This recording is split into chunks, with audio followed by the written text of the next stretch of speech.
Hemos llegado al final de una semana en la que el Señor nos ha instruido para saber cómo administrarnos en tiempos de crisis. Y sé que pasamos por momentos difíciles, este mundo está lleno de eso, pero el día de ayer también destacábamos que aunque las promesas de los políticos en el mundo entero o de los gurúes, de visionarios de la sociedad piensan que el mundo va a mejor, la Biblia enseña que vamos a entrar en momentos de dificultades mucho más graves.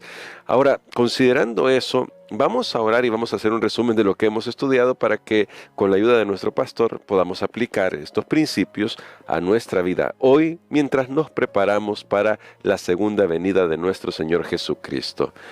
Nuestro buen Padre Celestial, necesitamos sabiduría de lo alto porque solo con tu ayuda podemos salir adelante, solo con tu ayuda podemos hacer frente a los desafíos de la vida. Y hoy rogamos, mi Dios, que por favor tú instruyas nuestros corazones con tu palabra en el nombre de Jesús. Amén. Amén. La primera pregunta para poder hacer el resumen de esta semana, pastor, que viene a mi mente es: ¿qué podemos hacer como cristianos que vivimos en una sociedad o en una época, para decirlo mejor, que ha visto prosperidad? Una época en la que como cristianos también vemos prosperidad. La iglesia nunca ha sido tan próspera en tiempos pasados como ahora. ¿Cómo podemos hacer como cristianos para no cometer el error de confiar en esos recursos antes que en Dios? Que es algo que ya veíamos en la semana. Porque a veces puede ser que digamos, bueno, estamos creciendo en riqueza, podemos tener más recursos para lo que queremos hacer, pero ¿cómo cuidarnos de eso? Bueno, siempre hay un peligro. De hecho, esta semana hemos estudiado qué le pasó al rey David, Sí. cuando él vio las batallas que había librado, las que había ganado, y pensó en su ejército y cómo lo había equipado. En un momento él se llenó de orgullo y él quiso demostrar su poder al nombrar al pueblo, al hacer un censo, y recibió la desaprobación de Dios. Ahora sí puede ser muy peligroso cuando la iglesia dice, bueno, tenemos para las necesidades que puedan surgir, tenemos ahorros, tenemos esto, y es muy peligroso que dejemos de confiar en Dios. De hecho, la manera como podemos nosotros confiar en el Señor es siempre aprendiendo a depender de Él, pero para depender de Él muchas veces Dios permite que vengan las crisis, Sí. que vengan las crisis a nuestra vida. Y aunque hay prosperidad en la sociedad en general, ahora estoy hablando no de la iglesia sino de la sociedad, también hay peligros. De hecho, esta semana, mientras estamos grabando esta lección, surgió la noticia de uno de los bancos de Estados Unidos que tuvo que cerrar, cayó en quiebra, un banco de los más famosos, antiguos en Estados Unidos. Así que nuevamente el mensaje es, el dinero y las cosas materiales en este mundo no son seguras. Imaginemos un banco, la dimensión de ese banco de Estados Unidos, de valores, de activos, de lo que sea que ellos manejaban. Son muchos números que a veces ni siquiera puede uno pronunciarlo, y sin embargo quebró, está en la calle.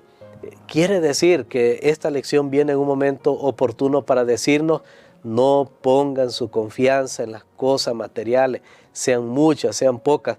El gran problema, hermano Gerson, es que algunos pensamos, no, pero yo no soy de esos de Wall Street, yo no soy de Silicon Valley, yo no soy de esos, estoy mencionando pues lugares en Estados Unidos, ya sea de recursos financieros, tecnológicos.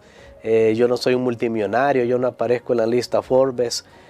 No, pero no necesitamos estar allí para realmente saber si estamos poniendo nuestra confianza en las cosas de este mundo en vez de poner nuestra confianza en Dios. Y me llama mucho la atención eso, pastor, porque ¿cómo puede ser que nosotros, que sí decimos, no, es que esas tentaciones de dejar de ser generosos con otros, son tentaciones para los archimillonarios, para la gente que tiene muchísimo dinero, pero cómo nosotros en nuestra clase media, los que están catalogados en esa área o en esa línea, podríamos decir, esa clase, teniendo nuestros teléfonos inteligentes, nuestras computadoras, nuestra conexión por cable, nuestra conexión de internet, en realidad sí podemos estar tan, o quizá podría decir, más engañados que aquellos que saben que tienen riquezas en verdad. Bueno, creo que a veces el término medio es muy peligroso. De hecho, el libro de Apocalipsis dice que eso es ser tibio y es mejor definirse, ¿verdad? O eres frío o eres caliente, pero tibio no. Y uno de los problemas que usted ha mencionado, yo lo resumiría todo en una sola palabra, la palabra comodidad. El gran problema de muchos es esto: ok, sí, ya tengo mi carro, tengo mi casa, tengo mi televisión, o sea, no soy un multimillonario, pero tengo lo que necesito. Pero esa comodidad viene a un precio, y es que estamos ocupados todo el tiempo. Y la Biblia nos advierte contra esto, porque eso puede significar que no estamos dedicando tiempo a cosas que son muy importantes. De hecho, yo estaba escuchando hace poco un consejo de alguien que incluso fue premio Nobel, y decía él: dejar una gran herencia no es muy sabio, porque eso significa que la persona pasó trabajando todo el tiempo y no la disfrutó. Y nosotros hemos conocido situaciones en las que eso puede suceder. Así que hay un peligro siempre y hay un engaño. De hecho, a veces teniendo poco es donde más se pueden probar nuestros corazones. Claro. Porque si recordamos la parábola que Jesús contó de los talentos, al que se le dio uno fue el que falló en administrarlo, porque creyó, no es mucho y tampoco es nada, pues mejor lo mantengo. Y él falló en poner ese talento en servicio para Dios. Y la Biblia nos dice: el que es fiel en lo muy poco, lo será también en lo mucho. Yo siempre he dicho que si uno ama al Señor y teme a Dios, Él le va a dar lo que necesita. Amén. Él le va a dar lo que necesita, como la oración que hacía el proverbista: no me des ni riqueza extrema para que yo me olvide de ti, ni pobreza, porque tampoco la pobreza es algo bueno. El pobre es explotado, el pobre sufre, es engañado, está a merced de lo que otro haga. Y entonces pedía el balance, y si nosotros somos fieles en lo poco que tenemos, debemos entonces mostrar que estamos preparados para cosas mayores. Pero ¿cuántas veces no hemos visto nosotros personas que con lo poco que tenían se les dio un poquito más de dinero, de poder, de esto, y comenzaron a hacer cosas que no eran correctas, y uno dice: wow, y si esta persona fuera uno de esos multimillonarios, definitivamente, ¿qué pasaría en el mundo? Así que no nos confiemos. El hecho de que no somos los grandes ricos de este mundo, pero con lo que tenemos, ahí se prueba nuestro corazón. Si aún con lo poco que tenemos no somos capaces de dar a Dios lo que Él pide y se merece, entonces podemos cuestionar nuestros propios corazones si realmente nosotros amamos a Dios por sobre todas las cosas. Y ahora, pastor, usted dice, si no podemos dar lo que Él nos pide, y hablamos del diezmo, ofrenda, son cosas que habitualmente llegan a nuestra mente y que lamentablemente muchos cuestionan. Y ya hemos estudiado hace nada más una semana sobre entregar todo lo demás una vez que lleguen nuestros últimos días de vida. Pero, pastor, ¿qué podemos hacer? Además de diezmar y ofrendar, que sea práctico, que demuestre que yo realmente me estoy preparando para el reino de los cielos y que soy consciente de las crisis que vienen sobre este mundo. Bueno, creo que primero nuestra comunión con Dios es vital. Una persona que aparta tiempo cada día para leer la palabra de Dios, para orar y para compartir el Evangelio, creo que va por buen camino, porque el asunto en la iglesia, y yo tengo que aclarar esto porque muchos lo malinterpretan y piensan que solo es como una cuota a una membresía. Mire que nos puede pasar, por ejemplo, alguien puede inscribirse en un gimnasio, paga la membresía, pero no por eso va a tener un cuerpo esbelto, ¿verdad? Atlético. Si paga la membresía del gimnasio, pero no asiste al entrenamiento, entonces eso no le va a mejorar su cuerpo.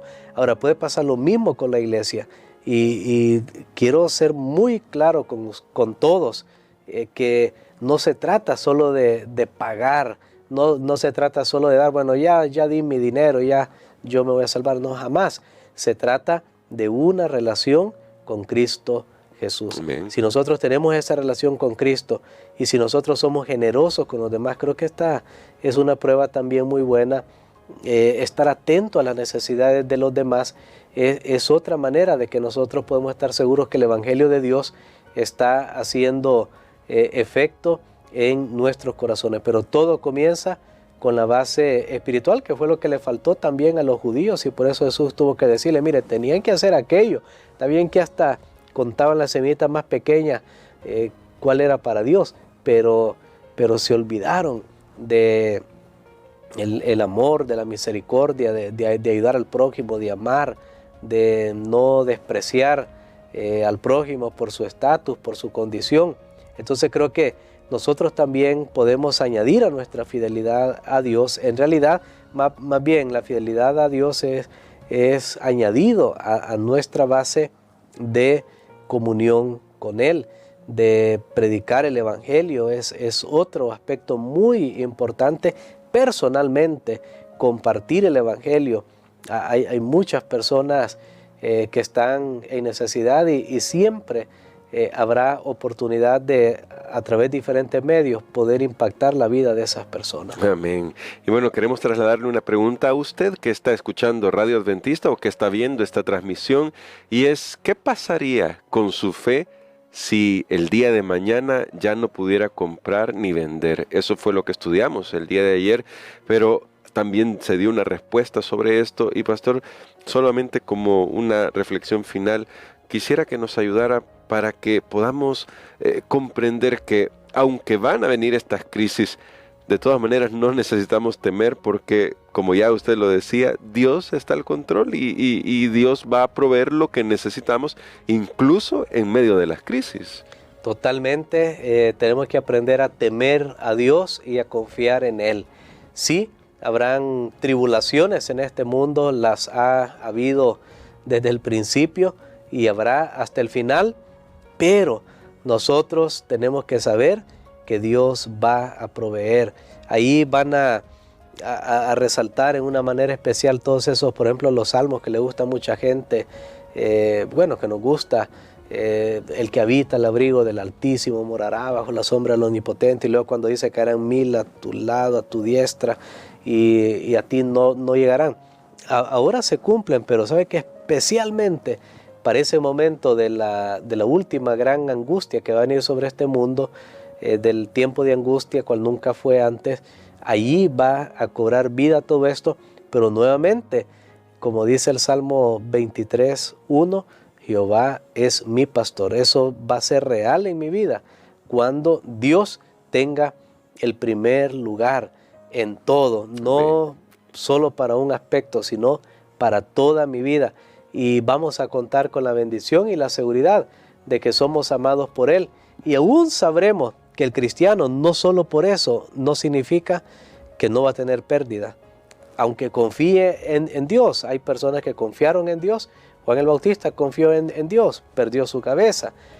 Otros creyentes confiaron en Dios y también tuvieron dificultades, pero entonces ahí es donde entra la promesa de Dios para una vida futura, eterna, y decirnos que aún si morimos por Él, vamos a vivir nuevamente. Entonces tenemos cubiertas todas esas necesidades de seguridad que una persona puede tener, puede desear en este mundo. Y quisiera, pastor, que nos ayudara a orar por eso, para que pongamos esa confianza en saber que Dios se ha asegurado de que todo esté cubierto a favor de sus hijos. Amén.